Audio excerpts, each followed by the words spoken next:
19 ақпанда мәжілістің жалпы отырысында Ақ жол партиясының депутаттары депутаттық сауал жолдады.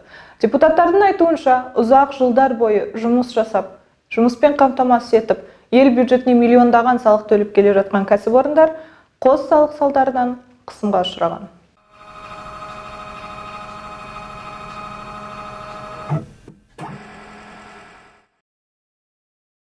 ТО «Актау Центр Строй». Малое предприятие, работает 11 лет, содержит 30 работников, уплачивает до 60 миллионов тенге налогов в год. Қазақстан Республикасы Қаржы министрлігі мемлекеттік кірістер комитетінің ресми мәліметтеріне сәйкес, соңғы 5 жылда Актау Центр Строй жауапкершілігі шектеулі серіктестігі тек бір рет 60 миллион теңгеден астам салық төлеген. Компанияны жыл сайын 60 миллионға жуық салық төлейді деп айту өте қиын. ТО АБЗ Плюс Костанай. Среднее предприятие, работает 19 лет на рынке, содержит 250 работников, уплачивает бюджет до 900 миллионов тенге в год. Расымен, 2018 жылы АБЗ Плюс компаниясы 900 миллион теңгеден астам салық төледі.